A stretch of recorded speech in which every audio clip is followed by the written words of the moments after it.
सभी को नमस्कार। बहुत बहुत स्वागत है आप सबका राष्ट्रीय डिफेंस एकेडमी में एक बार फिर से। मैं मृगांक भारद्वाज आज आपके साथ डिस्कस करूंगा स्पॉटिंग एरर्स। लास्ट ईयर के क्वेश्चन पेपर्स लगातार मैं आपको सॉल्व करवा रहा हूं, तो आइए देखते हैं। सबसे पहले डायरेक्शंस समझिए। स्पॉटिंग एरर्स में हमें करना क्या होता है। Each item in this section has a sentence with 3 underline parts labelled A, B and C।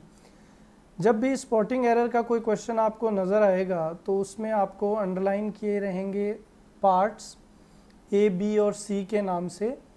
Read each sentence to find out whether there is any error in any underline part and indicate your response in the answer sheet against the corresponding letter.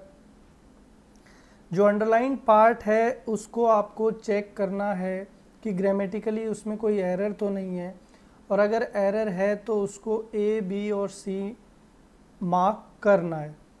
If you find no error your response should be indicated as D।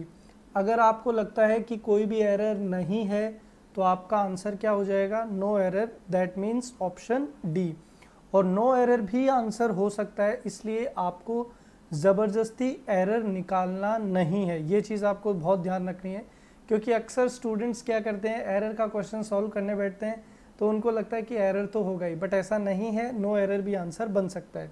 आइए शुरू करते हैं। Question number 1, an electrical circuit is the complete path traversed by electric current. एक electric circuit कुछ इस तरीके से होता है, ठीक है।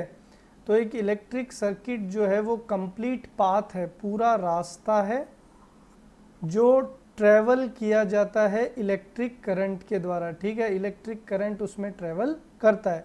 तो ट्रेवर्स का मतलब भी कहीं ना कहीं ट्रेवल से रिलेटेड है, मूवमेंट से रिलेटेड है। तो कुछ लोगों को यहाँ लगता होगा कि भाई ट्रेवल होता तो सही होता, बट ऐसा नहीं है।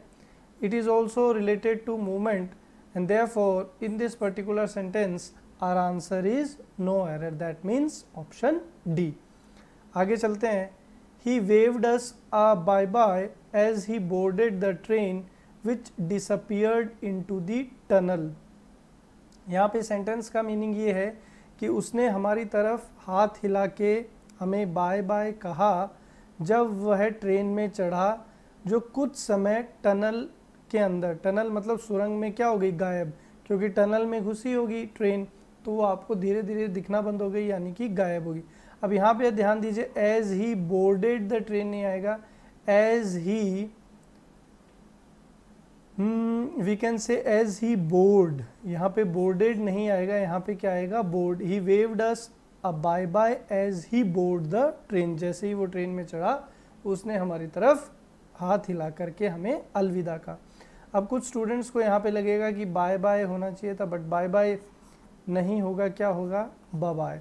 तो आपको ये ध्यान रखना है। तो बी पार्ट में एरर था, बोर्डेड नहीं होगा, बोर्ड होगा। आगे ध्यान दीजिए। क्वेश्चन नंबर 3, ये काफ़ी एक बड़ा लेंदी क्वेश्चन था, तो इसको ध्यान से समझिएगा। There was a great deal that had to be scrapped that must be scrapped. काफ़ी ज़्यादा बड़े पैमाने पे हमारे पास कोई वस्तु थी जिसको ख़त्म करना था, जिसको ख़त्म कर दिया जाना चाहिए था। But surely India could not have been what she undoubtedly was. लेकिन भारत निश्चित तौर पे वो नहीं रहा जो वो हुआ करता था। And could not have continued a cultured existence for thousand of years. और ना ही भारत कंटिन्यू रख पाया अपनी धरोहर को, कल्चर को, जो यहाँ हज़ारों सालों से विद्यमान था।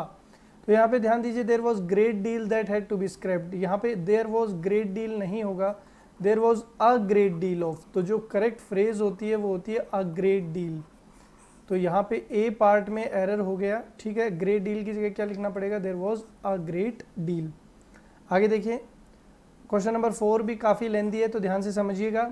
With regard to interior decoration, अगर इंटीरियर डेकोरेशन के संदर्भ में बात की जाए, it is the attention given to the less overt aspects of using space. Interior decoration हम लोग उस स्थान को तवज्जो देने के लिए करते हैं जिस पे हमने कम ध्यान दिया है, दैट गिव इट लाइफ। तो उससे उस कम ध्यान दिए गए स्थान को एक नई पहचान मिलती है, एक नई क्वालिटी मिलती है, that makes it exciting and unusual. और वो नई पहचान उस इंटीरियर स्पेस को काफ़ी ज़्यादा एक्साइटिंग बना देती है और सामान्य से भिन्न बना देती है। तो यहाँ पे इंटीरियर डेकोरेशन के मद्देनज़र बात हो रही थी, जो कैसा सब्जेक्ट है, सिंगुलर सब्जेक्ट है, तो वर्ब भी सिंगुलर आएगा। तो यहाँ पे गिव नहीं होगा, यहाँ पे हमको क्या लेना पड़ेगा, गिव्स, क्योंकि अगर सब्जेक्ट सिंगुलर होता है तो वर्ब भी सिंगुलर होती है सब्जेक्ट वर्ब एग्रीमेंट के अकॉर्डिंग। तो ये काफ़ी इंपॉर्टेंट क्वेश्चन था, आप इसको इंपॉर्टेंट मार्क कर सकते हैं। नेक्स्ट क्वेश्चन पे ध्यान दीजिए, a small parcel of novels is better than none. Sentence का मीनिंग ये है कि एक छोटा पार्सल नॉवेल्स का बेहतर है किसी और के होने से, ठीक है। तो अ small parcel of novels is better than anything, ठीक है, इस तरीके से होगा, बेटर देन नन नहीं होगा।